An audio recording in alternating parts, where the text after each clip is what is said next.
En ese contexto, pues,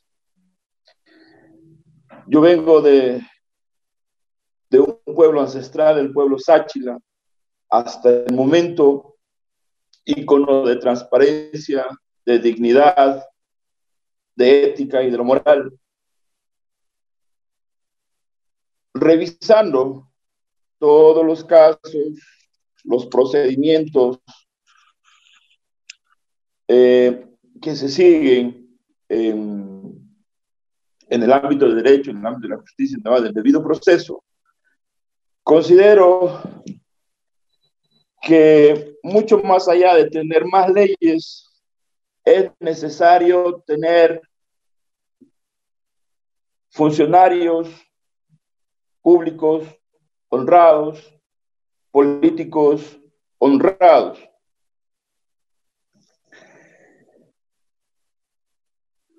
¿Cómo va a ser? Es inaceptable que en el transcurso de alrededor de 190 años de creación de la República del Ecuador, no hayamos nosotros perfeccionado la administración del Estado ecuatoriano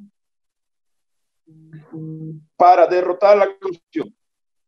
Porque la corrupción no es de ayer, de ayer, no, desde el fin de semana, no.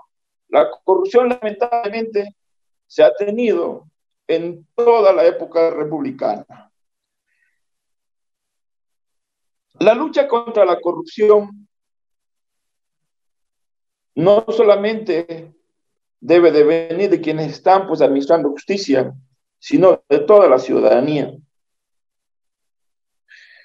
Porque caso contrario, no podemos nosotros hacer oraciones a San Aparicio para decir ya dejen de robar.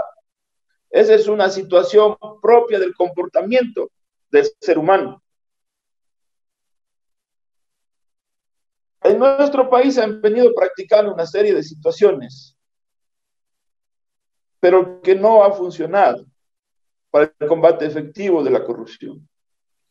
El combate efectivo de la corrupción, por ejemplo, en nuestro país se creó la Secretaría Anticorrupción. Esta Secretaría Anticorrupción, yo creo que hasta el momento no ha recuperado más de 18 millones de dólares. Pero ecuatorianos. Existe un informe de PNUD, del Sistema de Naciones Unidas, tras una auditoría, que eso es público, tras una auditoría, establece que hubo un perjuicio de alrededor de 2.500 millones de dólares en apenas 5 obras.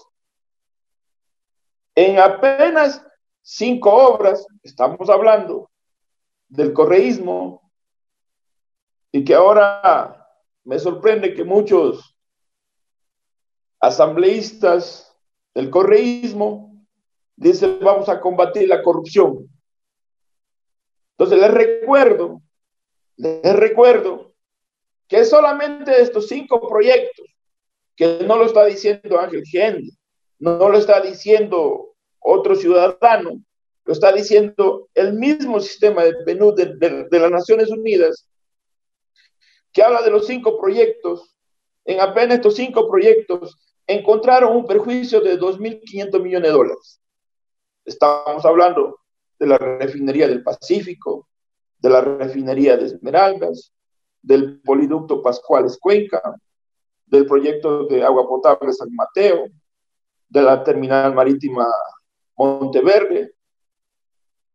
2.500 millones de perjuicio al Estado. Imagínense qué pudiésemos haber hecho con este dinero que se perdió y se licó en la corrupción. Ahí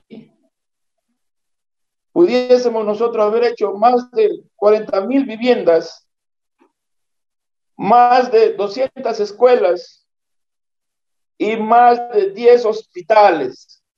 ¿cuánto nos hubiese servido para enfrentar esta pandemia? La corrupción en nuestro país justamente tiene que ser castigada. La corrupción no se da solamente en instancias gubernamentales, en los GAT parroquiales, provinciales, cantonales, también se da en el sistema de justicia. Hay fiscales, jueces que cobran por un fallo. Es fácil darse cuenta. A nuestros hermanos áchilas han caído en esas redes de que vienen abogados como tramitadores. Yo soy amigo del fiscal, yo soy amigo del juez, deme tanto y arreglar el problema.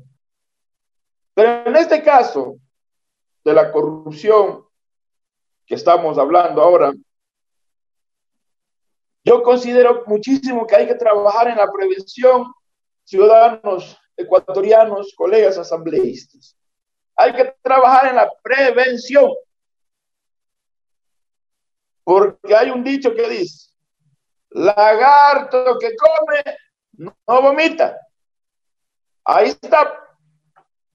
Ya hay casos sentenciados. Ya estamos hablando, por ejemplo, refinería de Esmeralda, refinería de Pacífico. Ahí está Alexis Bravo, está Jorge Glass, está Capaya, está el ministro Comecheques. ¿Y cuánto han devuelto? ¿Cuánto han recuperado? Ya hay sentencia, pues. Ya hay sentencia. ¿Y cuánto hemos recuperado como ecuatorianos para destinar a proyectos sociales? Entonces, para trabajar en la prevención, solamente va a poner, colegas asambleístas, un pequeño modus operandi. ¿Cómo funciona esto? Por eso, si hay cómo trabajar en la prevención. Por ejemplo, una instancia, ya sea cual sea, para poder contratar, ellos arman un comité de contratación, obviamente avalado por la máxima autoridad de dicha institución. Este comité de contratación lo conformarán 3, 4, 5 personas que manejan información clasificada. Hay que dar seguimiento a esos comités de contratación. Hay que dar seguimiento también al contratista. Hay que darle seguimiento al fiscalizador de la obra y también a los proveedores. Ahí nomás tenemos alrededor de 5 actores. La máxima autoridad, el comité de contratación, el contratista, el fiscalizador de la obra y obviamente también los proveedores.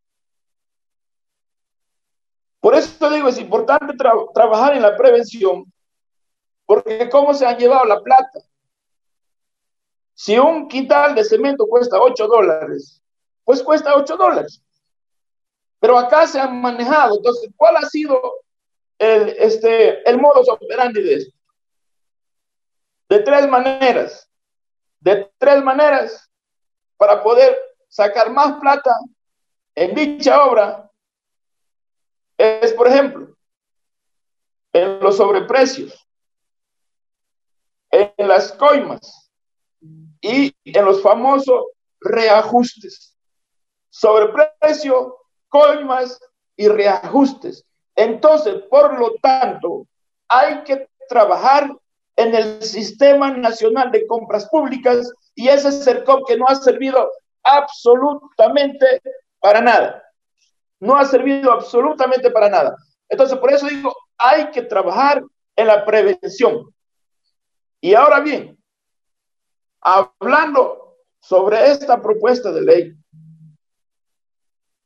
es difícil hacer el rastreo y recuperación de lo robado. Por eso, colegas asambleístas, debemos de trabajar en la prevención. Hay que tener más control. ¿Por qué? Porque aquí en los contratos se está manejando de diferentes maneras. Y la forma que más trabajan básicamente es en las coimas, en los reajustes, y que obviamente esto ha permitido una holgura enorme para de ahí hacerse de las suyas. Estos reajustes, estos sobreprecios tienen que ser controlados, por Dios, tienen que ser controlados. Y entonces ahí tiene que trabajar el orden como era antes, ahí tiene que intervenir la Contraloría, antes, no después, porque la Contraloría solamente revisa que se haya cumplido el debido proceso de contratación, que es revisar los precios, a ver si el comité de contratación ha cumplido con las normativas, solo papeleo. No nos estamos deteniendo a mirar los precios, y que ahora le llaman los precios referenciales. Los precios referenciales significa tener, por ejemplo, si un proyecto cuesta 20 millones y viene el contratista, se baja el 20%, entonces ese proyecto estuvo mal elaborado, o mientras más bajo es el porcentaje, más alto es la coima.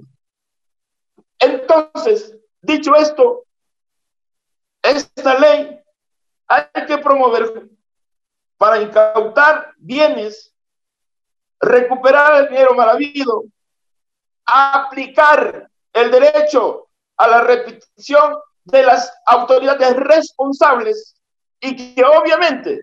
Asambleísta Gende, le interrumpo un momento, por favor. Le pido que vaya concluyendo con la intervención. ¿Cómo no, señor presidente? Igual que somos muy respetuosos, concluyo con esto. El país va a cambiar mientras la justicia social sea nuestro norte. El país va a cambiar cuando tengamos autoridades que respeten al pueblo. El país va a cambiar cuando tengamos autoridades que no le mientan, que no le roben. Y eso lo vamos a conseguir con la participación del pueblo. Gracias, colegas asambleístas. Muy buenas noches. A usted, asambleísta Gende. Tiene la palabra la asambleísta Jimena Peña. El asambleísta Ángel Gende sostuvo que hay que trabajar en la prevención de delitos contra la administración pública. Se refirió también a cómo ha perjudicado la corrupción económicamente al Estado. Escuchamos ahora a la asambleísta Jimena Peña. Y ecuatorianas que siguen este debate dentro y fuera del país. Colegas legisladores, quiero empezar mi intervención agradeciendo el trabajo de la Comisión de Participación